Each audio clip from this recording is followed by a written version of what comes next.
So after ilang days, lumabas na din ang katotohanan kung sino nga bang walang hiya na may control nitong border at ayaw buksan sa halos na nag-aantay ng 200 na truck sa labas na tulong para sa mga tao sa loob ng Gaza.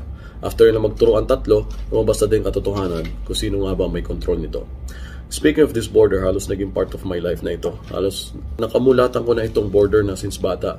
Na ito kasi yung tanging isa sa daanan namin na pwedeng lumabas-pasok sa loob ng Gaza papuntang Egypt. Dahil nga wala kaming airport, so ang Egypt ang tanging nagiging airport namin. From Rafah border, magbabiyahe ka halos 12 hours papuntang Cairo.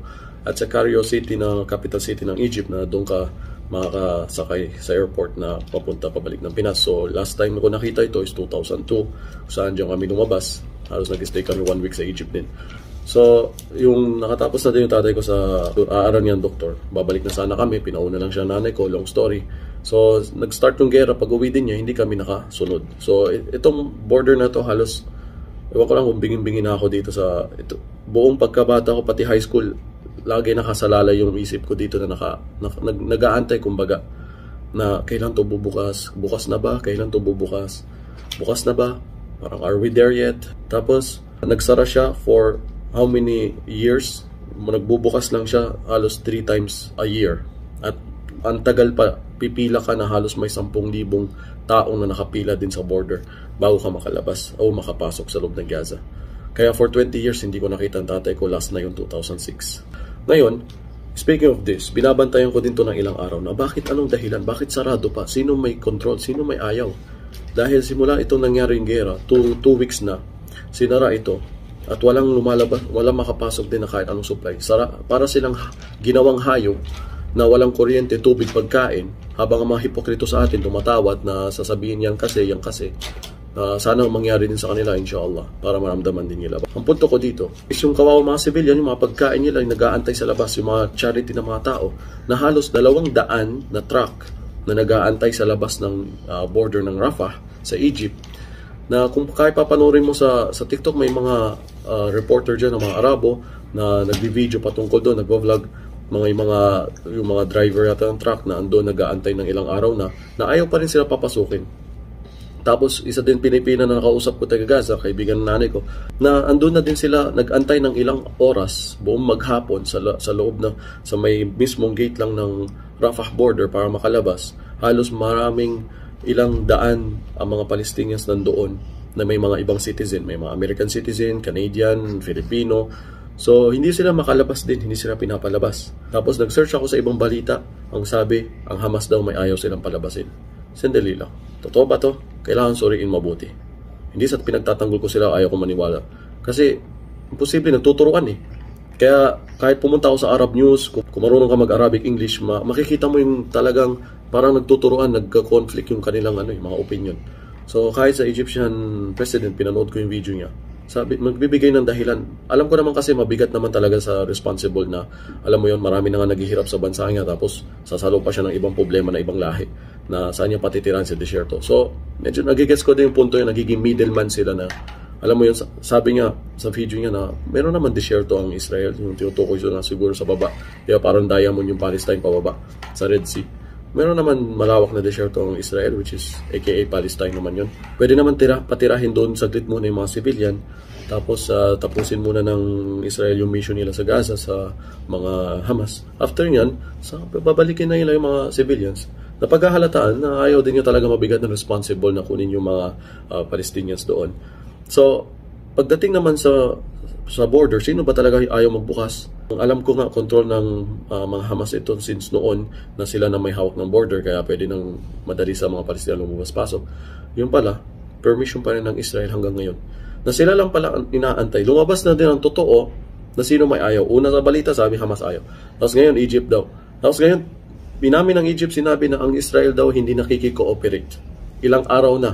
Nag-aantay 200 trucks, international na donation ng mga tao. Mga nanonood ngayon na nag-donate. Ito po yung truck nyo na pinapabulok ng Israel sa labas. Kitang-kita ang pagiging hipokrito na, alam mo kahit pati bulag, halos kitang-kita ngayon katotohanan, pamamagitan lang ng tenga nga, pakikinig lang ng balita. Sasabihin niya, walang hiyang animal talaga itong Zionismo. Na anong ginagawa sa mga tao sa Gaza?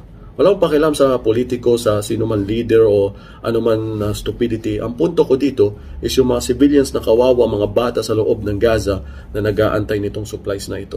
Kailangan mo lang maging makatao para isipin yung sitwasyon na ito. Sarado lahat for 2 weeks na gera na walang supply ng kuryente, tubig lahat. Tapos pinapabulok pa yung 200 trucks na nag-aantay sa labas.